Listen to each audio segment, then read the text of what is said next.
Maseret Shabbat résumé du Daf Kuf Mem Zain. Celui qui secoue son vêtement de la poussière, il est chayav khatat pendant Shabbat, à condition que ce soit un vêtement noir et nouveau, et qu'il soit gêné par la poussière. Sinon, c'est permis. Deuxièmement, dit la Gemara, celui qui porte un talit qui est plié sur ses épaules pendant Shabbat, il est chayav khatat. Si c'est un foulard qui enveloppe sa tête, c'est différent. Dans ce cas-là, c'est permis même si ça arrive à ses épaules. Troisièmement, dit la Gemara, de plier ses vêtements en forme de gouttière. Des fois c'est permis, des fois c'est interdit, ça dépend quel est son intérêt. S'il fait ça comme quelque chose de fixe, ça veut dire il veut fixer le vêtement à cette taille-là, à cette hauteur-là, de cette manière-là, c'est interdit. Mais si c'est que pour se présenter joliment, alors c'est que temporaire, c'est permis. La Gemara raconte sur Rabbi qui était sorti dans le champ et il avait mis les deux côtés de son vêtement, de son talit, sur son épaule. Mais l'avant et l'arrière étaient restés, il pendait jusqu'en bas, plus que les épaules. Et on lui a fait la remarque, comme quoi, ça aussi, ça devrait être interdit selon Rabbi Meir. Et donc Rabbi est étonné, mais il a quand même accepté la remarque, et donc il a ouvert son vêtement de manière à ce qu'il tombe vers le bas. De manière à ce que vraiment il ne soit pas suspendu sur son épaule, mais qu'il soit enveloppé de ce vêtement-là. Mishnah suivante. Celui qui se baigne dans de l'eau de grotte ou de l'eau de Tveria, il s'essuie même avec 10 serviettes, il n'aura pas le droit de les porter dans ses mains, de peur qu'il risque de les essorer. Malgré que c'est dans 10 serviettes qu'il s'est essuyé, qu'il y a très peu d'eau dans chacune, c'est quand même interdit parce qu'il est seul et qu'il risque d'oublier de les essorer. Par contre, 10 personnes peuvent s'essuyer dans la même serviette, même si donc elle se remplit d'eau. Ils peuvent ensuite la porter ensemble pour la ramener à la maison. Ça sera permis parce qu'on ne craint pas qu'ils risquent de l'essorer puisqu'ils sont 10 personnes. La Gemara au passage déduit du fait qu'on a dit ici, celui qui s'est baigné dans de l'eau, de grotte ou de Tveria. Donc c'est de l'eau chaude parce que l'eau de Tveria, les eaux de Tveria, les bains de Tveria sont chauds. Donc on l'a dit, s'il s'est baigné, tout entendu, mais c'est interdit a priori. Qu'est-ce qui est interdit de se baigner? Mais de se rincer, c'est permis a priori, même à l'eau chaude. La Gemara elle ramène là-dessus le Machloket Tanaïm, et donc elle prouve que notre Mishnah va comme le Tana qui permet de se rincer à l'eau chaude. Contre le Tana, il y a 3 Tanaïm. Il y a celui qui dit qu'il est permis de se rincer aussi bien à l'eau chaude qu'à l'eau froide, celui qui interdit tout, celui qui permet à l'eau froide et qui interdit à l'eau chaude. Donc notre Mishnah, ici, elle permet même de se rincer à l'eau chaude, puisqu'elle n'interdit que de se baigner. La Mishnah continue et dit, il est permis de s'enduire d'huile et de se frotter le ventre avec. Donc ça c'est permis pendant Shabbat. Mais on n'a pas le droit de se frotter très fort le ventre parce que ça réchauffe et c'est une manière de guérison apparemment qui est interdite pendant Shabbat. On n'a pas le droit non plus de se gratter avec une brosse fort pendant Shabbat. On n'a pas le droit de rentrer dans un fleuve qui s'appelle Kourdima.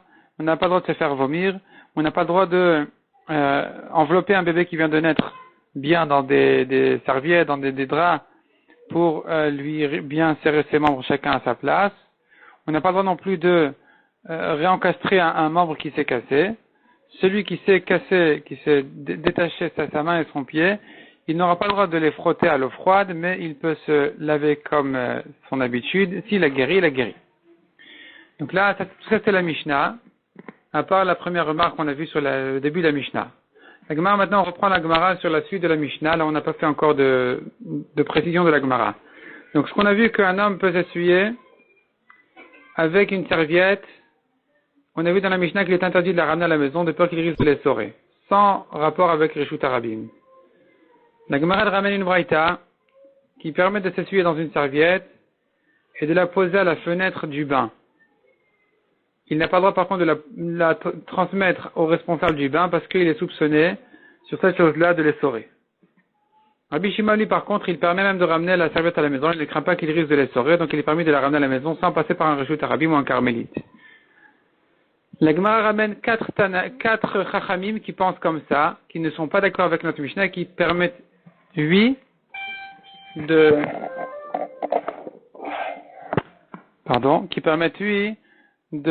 porter la serviette, donc à la maison, sans craindre qu'il risque de l'essorer. Donc c'est comme ça que la Gemara conclut pour la halacha.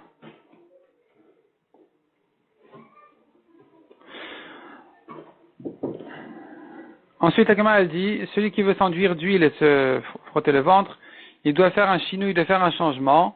Et la Gemara elle décrit exactement quel est le changement.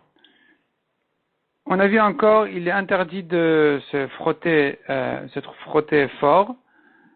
Et là-dessus, la Gemara ramène encore une halakha qui ressemble à celle-là. Il est interdit de se mettre sur le sol du fleuve qui s'appelle Diumsat, parce que ça réchauffe et ça ressemble à une guérison. C'est un fleuve salé qui peut guérir la personne, et donc les guérisons ont été interdites pendant Shabbat. La Gemara rentre un peu dans les détails de ce fleuve-là. La guérison dure 21 jours. On a Shavuot dans les 21 jours. On ne sait pas si c'est Shavuot au début ou à la fin des 21 de la saison du moment où ça guérit comme fleuve. La Gemara raconte l'histoire sur un Tana. Avant le Tana déjà, on a les 10 tribus qui sont partis en exil et qui ont perdu donc leur héritage en Israël.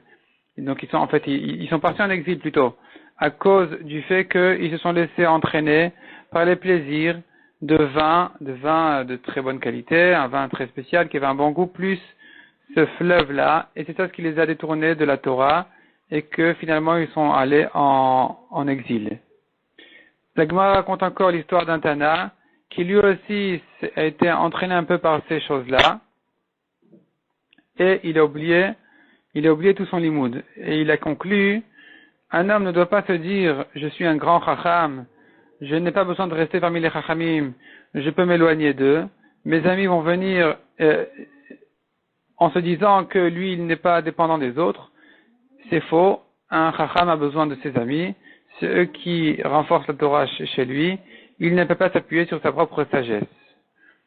La Gemara ensuite continue.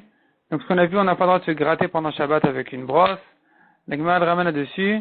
Selon Rabban Shimon ben Gamliel, si ses pieds étaient sales de boue, de saleté, il peut les gratter comme d'habitude.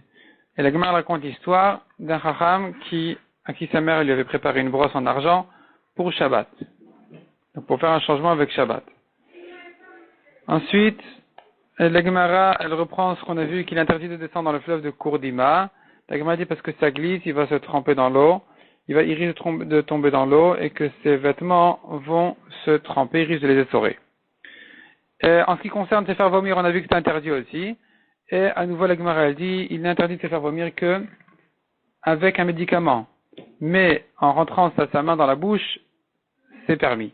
La Gemara ramène dessus une remarque, selon Rabbi Nechemia, c'est interdit même en jour de Chol parce qu'il perd les aliments. Il va manger pour rien. Finalement, il se trouve qu'il mange pour rien, et après il vomit, il doit remanger. Et enfin, le dernier sujet de la Mishnah, ou plutôt qui est traité dans la Gemara ici dans le Daf, on n'a pas le droit de serrer le bébé dans des draps un bébé qui vient de naître pour bien lui régler ses membres. La Gemara dit non, ça c'est permis. Ce qui est interdit, c'est que la colonne vertébrale. Là, ça ressemble à une construction qui est interdite pendant Shabbat.